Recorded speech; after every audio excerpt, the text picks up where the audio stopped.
ನಮಸ್ಕಾರ ಫ್ರೆಂಡ್ಸ್, ನಾನು ನಿಮ್ಮ Pramod from Shakti prime Kannada. ಇವತ್ತು ನಾನು ನಿಮಗೆ ಒಂದು ಇಂಟ್ರೆಸ್ಟಿಂಗ್ ವಿಷಯ ಹೇಳ್ತೀನಿ. AI ಅಂದ್ರೆ ಏನು, ಅದು ಯಾವಾಗ ಹುಟ್ಟಿತು ಮತ್ತೆ ಯಾಕೆ ಹುಟ್ಟಿತು. ನೀವು ದಿನವೂ ಯೂಸ್ ಮಾಡ್ತಾ ಇದ್ದೀರಾ, ಆದ್ರೆ ಅದರ ಸ್ಟೋರಿ ಗೊತ್ತಾ? ಸ್ವಲ್ಪ ಇಮ್ಯಾಜಿನ್ ಮಾಡಿ. 1950 ಆ ಸಮಯದಲ್ಲಿ ಕಂಪ್ಯೂಟರ್ ಅಂದ್ರೆ ಒಂದು ದೊಡ್ಡ ಮಷೀನ್. ಯಾರು ಎಕ್ಸ್ಪೆಕ್ಟ್ ಮಾಡ್ಲಿಲ್ಲ ಮಷೀನ್ ಯೋಚಿಸ್ತಿದೆ ಅಂತ.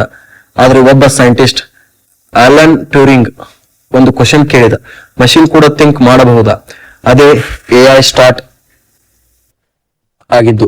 1956 ಆರ್ಟಿಫಿಷಿಯಲಿ ಇಂಟೆಲಿಜೆನ್ಸ್ ಅನ್ನೋ ಪದ ಫಸ್ಟ್ ಟೈಮ್ ಯೂಸ್ ಆಯ್ತು. ಸೈಂಟಿಸ್ಟ್ ಹೇಳಿದ್ರು, ನಾವು ಮಾನವರ ಹಾಗೆ ಯೋಚಿಸುವ ಮಷಿನ್ ಮಾಡ್ತೀವಿ. ಆದ್ರೆ ರಿಯಾಲಿಟಿ ಈಸಿ ಇರ್ಲಿಲ್ಲ. 1970 1990 AI ಆಲ್ಮೋಸ್ಟ್ ಡೆಡ್ ಆಗಿಬಿಡ್ತು.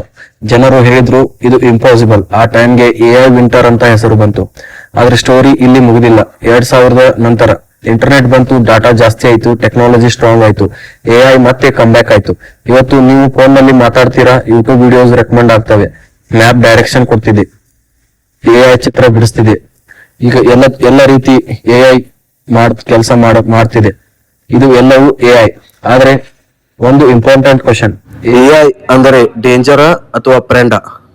ಆಕ್ಚುಲಿ AI ಕ್ರಿಯೇಟ್ ಮಾಡಿದ್ದು ಯಾಕೆ ಅಂದ್ರೆ ನಮ್ಮ ಕೆಲಸ ಈಸಿ ಮಾಡೋಕೆ, ಟೈಮ್ ಸೇವ್ ಮಾಡೋಕೆ, ಲೈಫ್ ಬೆಟರ್ ಮಾಡೋಕೆ. ಕೊನೆಯಲ್ಲಿ ಒಂದು ಮಾತು, AI ಡೇಂಜರಸ್ ಅಲ್ಲ, ಅದನ್ನು ಯೂಸ್ ಮಾಡುವವರು ಡೇಂಜರಸ್ ಆಗಬಹುದು. ಸೊ ಫ್ರೆಂಡ್ಸ್, ನಿಮ್ಮ ಒಪಿನಿಯನ್ ಏನು? AI ಒಳ್ಳೆಯದ ಅಥವಾ ಕೆಟ್ಟದ? ಕಮೆಂಟ್ ಮಾಡಿ ಹೇಳಿ, ಲೈಕ್ ಮಾಡಿ, ಸಬ್ಸ್ಕ್ರೈಬ್ ಮಾಡೋದನ್ನ ಮರಿಬೇಡಿ. ಧನ್ಯವಾದಗಳು ಸ್ನೇಹಿತರೆ.